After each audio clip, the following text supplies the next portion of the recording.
In this lesson, we're going to take a look at using notes with Dradis. Now you can see here, I'm actually done with the installation of Dradis. And what I want to do now is I actually want to start it up.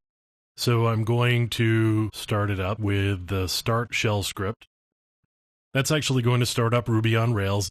You can see here, we've got Ruby on Rails. It's installed a certificate now.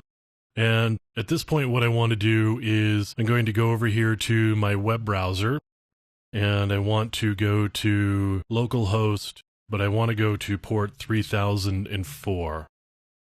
And here we've actually got a case where I've got to add an exception because of the self-signed certificate here.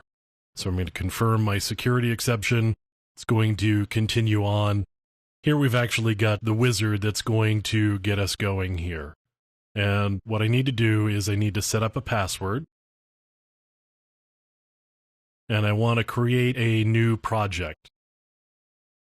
I'm not going to remember the password here. And now I actually have to create a username. The password was associated with the server. So I'm going to log in here with the username that I am creating at this point.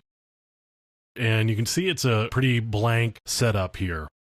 Now, what I've got here is I've got a branch. You can see I've got the ability to add branches.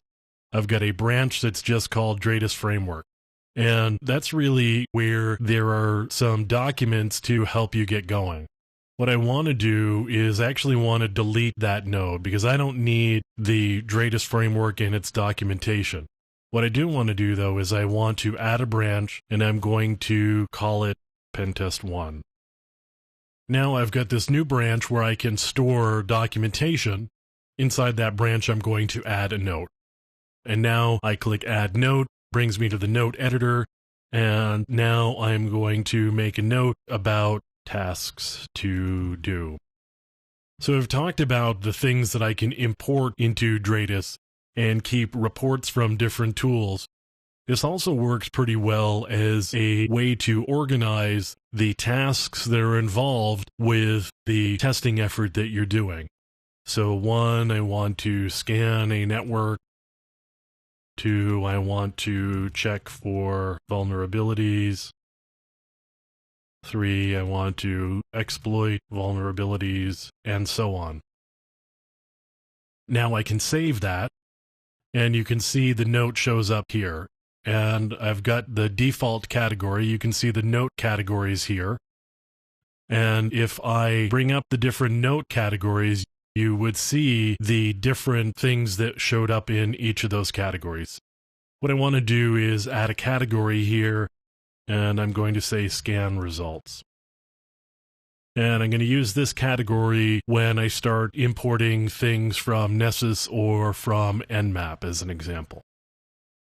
So if I click on this here, it's going to show me the note. So this shows the note list in this pane here, and then over here it actually shows me the note. So that's how you would add notes with Dradis and some things you could actually use notes for. And coming up next, we'll take a look at importing data and the different types of scans we can import using Dradis.